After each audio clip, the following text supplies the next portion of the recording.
Well, later today, we head back to the moon and make history in the process. Weather permitting, NASA's Artemis II mission is set to launch at 6:24 p.m. Eastern, 3:24 our time. 4 astronauts will spend about 10 days on a test flight before returning to Earth. It is a major milestone for the Artemis program, the first crewed journey to the moon's vicinity in more than half a century. The crew is also far more diverse than Apollo. It includes the first woman, the first person of color, and the first non-American ever assigned to a lunar mission. I spoke with NASA's Jesse Burtis, who's working on Artemis II. He talked about the goals of this multi-billion-dollar initiative and how NASA got to this point. Artemis I, that was launched a couple years ago, was a flight test of the hardware. It was the Space Launch System rocket and the Orion crew capsule partnered together, and we were checking to make sure the systems were green, they were go. They talked to each other, the communication was good, the trajectories and the avionics were all good. That test was successful. We got a lot of data back from that flight test of just the hardware. Artemis II is significant and a little bit different because we're doing essentially the same trajectories. However, this time we're bringing the astronauts into the picture. It's humans in the loop. And so now they'll be piloting the Orion crew capsule. We'll be testing the crew systems, the environmental systems. We'll be doing some maneuverability testing during the 10-day mission. Very, very exciting and super significant for the Artemis program. The destination is obviously the moon. They'll be doing a figure 8 around the moon. They'll get a good glimpse of the lunar surface, and they'll be the first astronauts in 50 years to see an Earthrise. And then they'll be coming back and they'll make their way and land in the Pacific Ocean. So a lot of work and effort has been put in by thousands of people across the United States and other international cooperations. And the big day is tomorrow, and we're all really excited, and the energy is high. So what will this test flight then teach NASA about deep space travel? Right. So there's quite a few things. So firstly, we want to establish a transportation system. That's very important for us because our end goal is to go to Mars. And so in order to establish a lunar surface moon base where we can do our testing of a lot of equipment, we need a reliable and a continuously repetitive transportation system. This is the next mission, the second mission, and it's the first step toward getting that transportation established and understanding what that transportation looks like.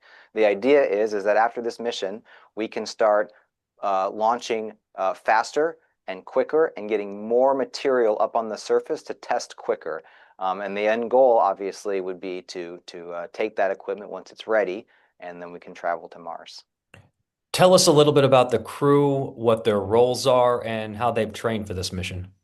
Absolutely. So we have Commander Reed Wiseman, pilot Victor Glover, mission specialist Christina Cook, and mission specialist Canadian Space Agency astronaut Jeremy Hansen.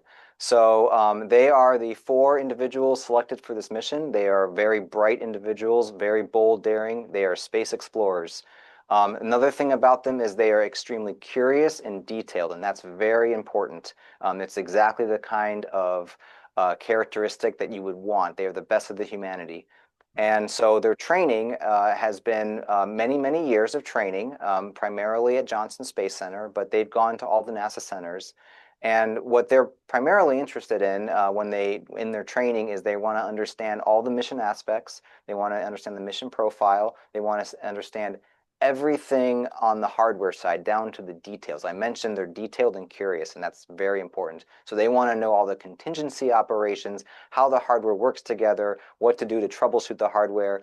They are the right people for the role, and they bring that curiosity with them on the mission, and they are fully prepared and equipped based on all of the training they've done to be ready for this mission tomorrow. Now, Artemis is a very expensive program, about $93 billion. And critics may argue that money would be better spent protecting Earth or even skipping the moon and going straight to Mars. I asked Burtis to respond to that. He laid out why, for this stage of exploration, a lunar mission comes first. Skipping the moon entirely is an option, and we can go straight to Mars. But as a risk buy-down or risk reduction effort, It's not our best decision because, as you are probably familiar with, the moon is a nice neighborhood friend of ours that's really close by. It has almost the same extreme harsh environments as Mars. So why not take advantage of it and test the equipment on the moon surface before we go to Mars? Because as you probably know, Mars is 6 to 9+ months away, depending on if you're on the other side of the sun or not. And the ability to get there and back is once every 2 or 3 years.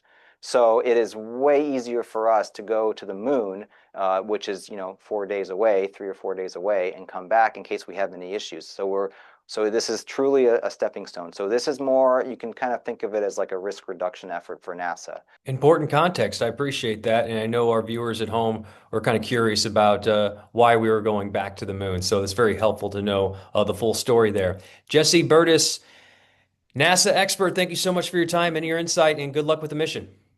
Thank you very much.